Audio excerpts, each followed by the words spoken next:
Welcome to the Chess Channel, the channel where you can learn loads. With everyone paying attention to the 44th Chess Olympiad in Chennai, India, did you know some 3,335 games had been played in the men's section alone? Magnus Carlsen is the highest rated player, and the lowest are not even rated. The second highest rated player is Fabiano, who is really living a true nightmare. From all of his encounters, and we are talking about 7 of them, did you know he only scored a single win and lost 3? What this means is that even if you are one of the best players in the world, this guarantees nothing. The third highest ranked player is Levon Aronian, who is now playing for the United States of America. With Levon rated at 2775, even he is not immune when it comes to playing against far lower rated players. Aronian won his game of round 3, then he settled for a draw in his game of round 4.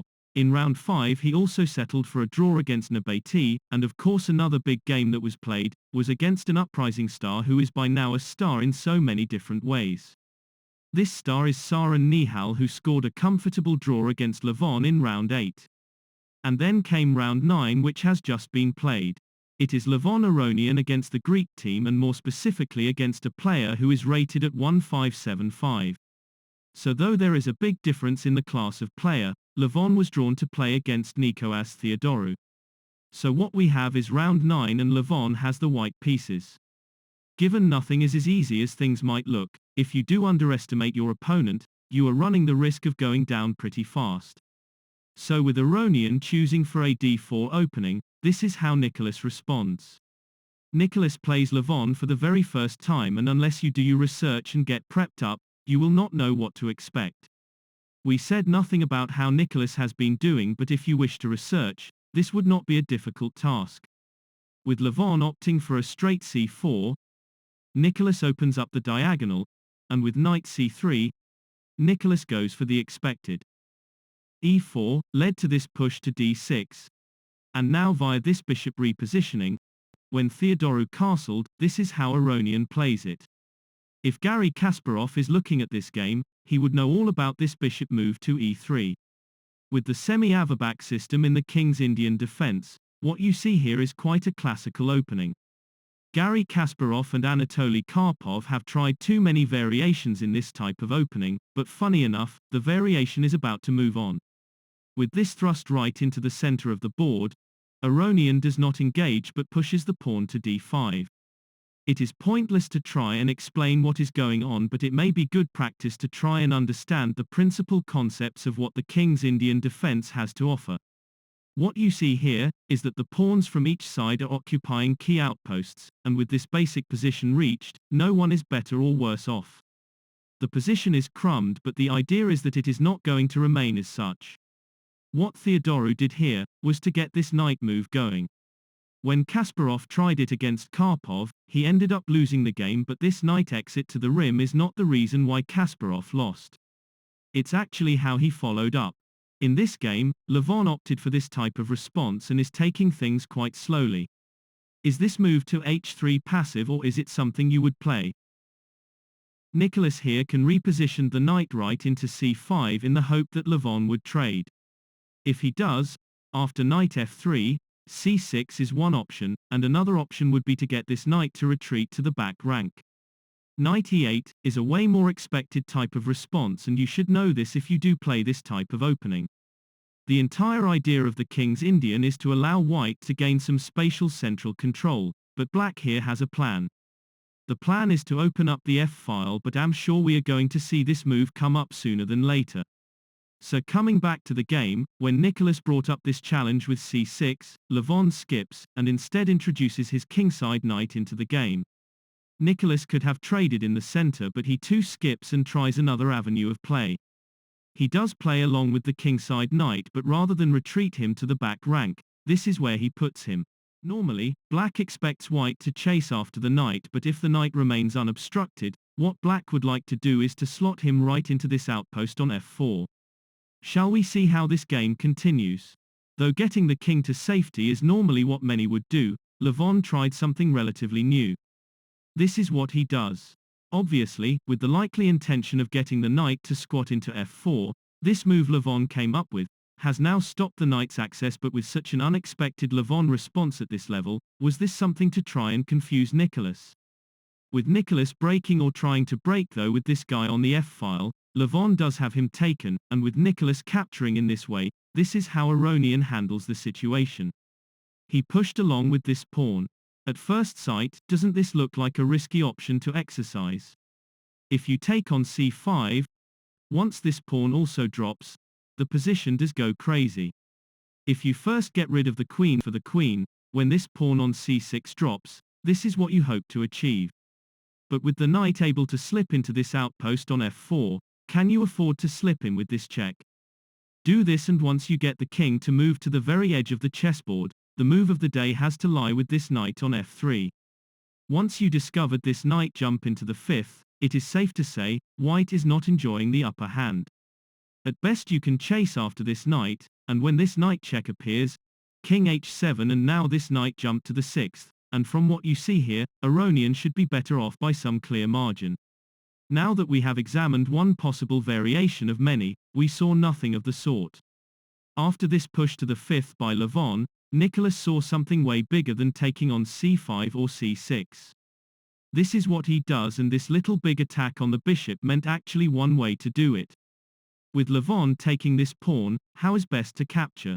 Not to allow the bishop to gain space the dark squares pertaining to the squares on d4, e5, and f6, to keep the position in a controlled manner, Nikolas grabs hold of this using the knight. And you know, without any real delay, Levon lines up the rook on this very important outpost on g1. Actually, upon checking the timestamp of this rook move, Levon had used nearly 11.5 minutes to play this move. So, it wasn't as instant as we said it was. With this bishop now pinned, Nikolas went on to get rid of this pawn. And out of nowhere, instead of Levon getting rid of this pawn from c6, he instead chooses to bypass this takes and goes after this knight. Theodorou is rated at 2575, but has Levon underestimated how dangerous grandmasters well below his rating can be? Nikolas could have gone for this avenue of play, and should you try this type of response, there is a very big trap in place. Can you see it, and can you take over from this point onwards? It's a gift from heaven. Play it wrong and you will go south very fast. If you capture this bishop with the bishop, you would have gone for the wrong order of move and you will not be able to escape. It's all because this knight is able to slip in with an invaluable check, and everything Levon would have tried now goes up in thin smoke. After this king move, if you run along with this very important takes check, once the queen has this pawn reduced to nothing, the black bishop can also depart, and the continuation is very tricky.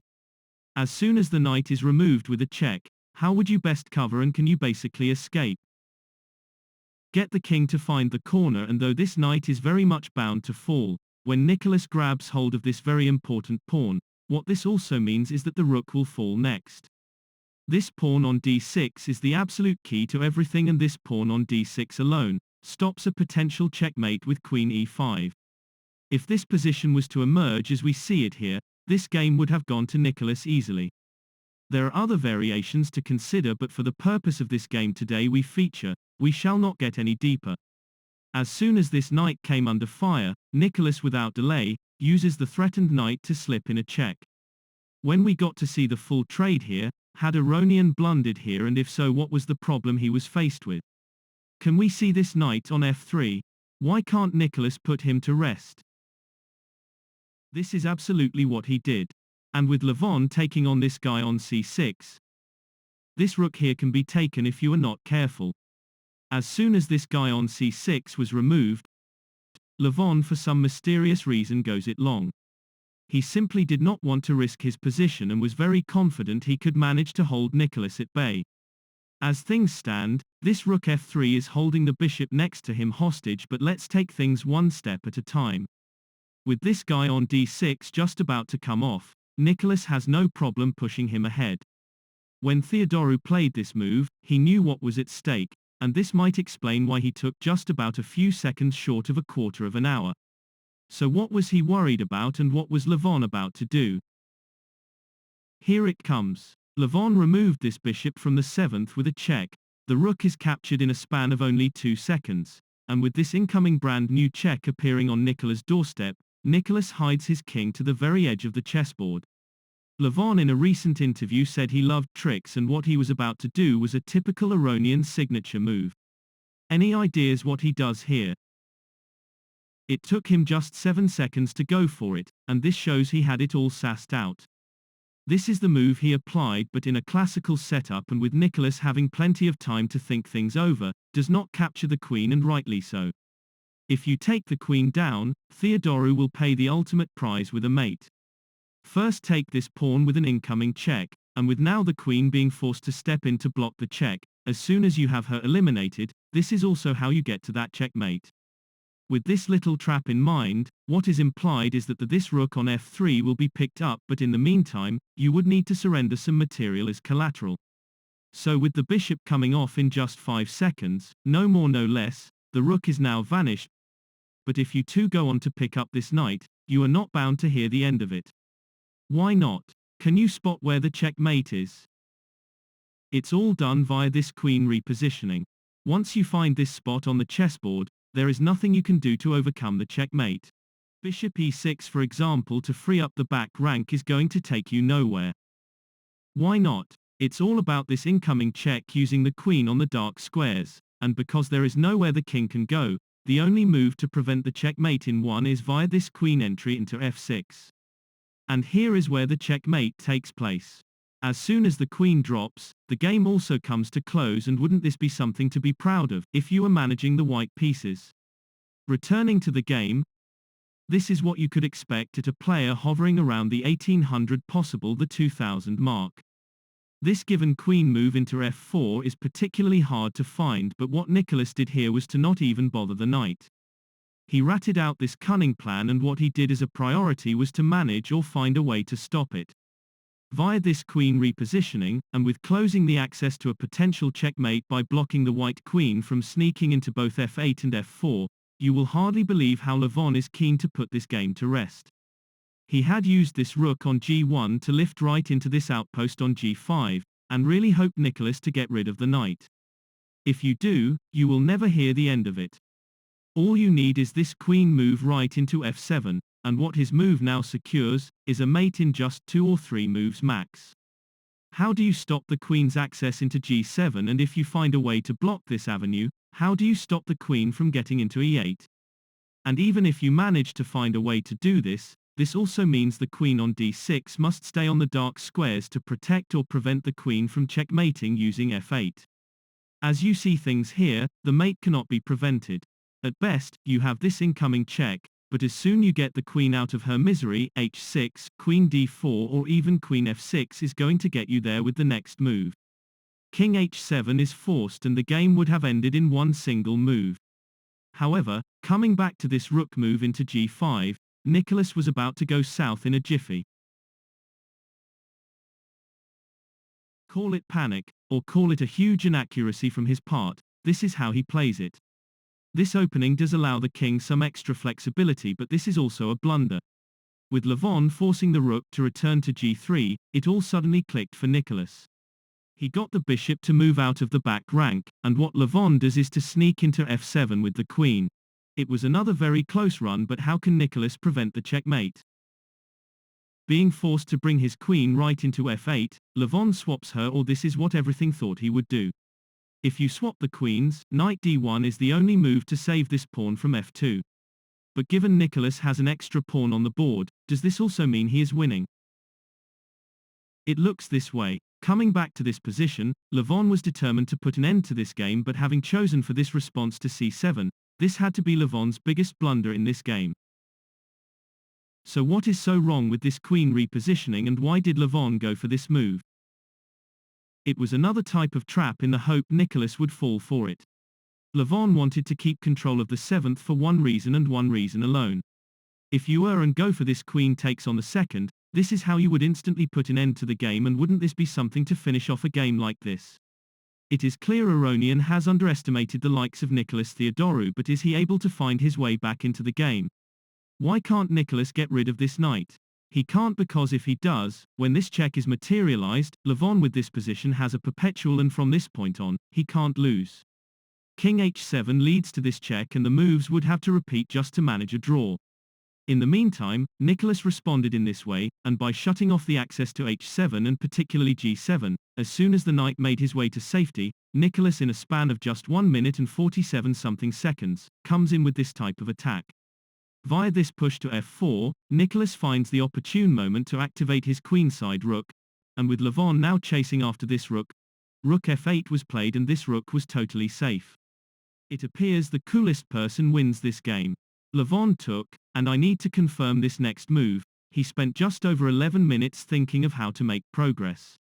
If queen c7 was a very strong answer to stop the taking of this pawn on f4, even this would not have stopped the pawn from being removed. What Levon did was to go for this rook move instead. Oops, this has now just registered as Aronian's biggest blunder in today's game, and this is why. With this pawn being left totally unprotected, not only Nikolas could get rid of him, but with this takes getting in an automatic check, there has to be a checkmate registering somewhere. And yet, Levon lives another day. Believe it or not, Theodorou finds another way to make a big impact. He sneaked in this move, and with finally Levon getting hold of this pawn from a7, was this something anyone could actually be going for? Do we get to see an end to this game anytime soon? We do. With Nikolas taking care of this knight from the first, Aronian captures with the king, but as soon as this queen landed on the second, why couldn't Nikolas come in with a check instead to pick up the rook? This is what this channel is all about, is to allow you to fill in the gaps. This check will force the king to the second, but if you are thinking of even looking at this rook, if you do arrest him, you will get hit by this queen response, and this game now turns around. For this very reason, when the queen found her way into this outpost, this is also how the game ended, and Levon had no other options to exercise but instead hand over his resignation. There is a very easy mate lurking in the background, but with careful play you can avoid it. What you cannot avoid is to change the outcome and direction of this game. And for this very reason, as soon as this queen landed on the second, Levon did the honorable thing and just threw in the towel. However you like to put it, this was one encounter both Levon and Nikolas would never forget. How can you? Levon has just lost his first game in Chennai in round 9, and Nikolas beat for the very first time Levon Aronian, a player who is way above his own level. So what happened here? Has Levon played badly or has Nikolas played an outstanding game? It's actually both. Levon has been slightly better than Caruana. Aronian lost his first game in this round, but we have already mentioned what he did before we started up this game. What we didn't do is to mention how Nikolas Theodorou did in this Olympiad. Check this out. Mr. Nikolas Theodorou has been going like a train. He won his round 2 game against Sorachi, he drew in round 3 against Vidit, in round 4 he beat Stoyanov, in round 5 he drew against Shitko, in round 6 he did not take part, in round 7 he beats Volokhitin, and in round 8, he took down Barcelona of the Philippines. This is a remarkable achievement whatever standards you wish to apply. Even those players who rank above Nikolas were outplayed in the end. Volokhitin of Ukraine has a rating of 2,674, and Vidit, who Nikolas drew, has a rating of 2,714. But Nikolas' biggest game was this one against Levon Aronian, and what a way to prove how significant this win was. The other Greeks also played outstandingly well. Banakas held Dominguez to a dead draw. Fabi in his game against Mastrovasilis scores his first win in this event, and the person who is yet to disappoint is Wesley So, who has beaten the other Mastrovasilis. This result was good enough to lift the USA to 14 points, and of course this drops Greece to 24th position on the standings with 12 points. There is bound to be more, but for now we have witnessed one game you do not get to see often. I hope you have enjoyed as much as I did making this video available, and by the way, many thanks to those who watched and of course to those who have already subscribed. God bless and hope to see you soon.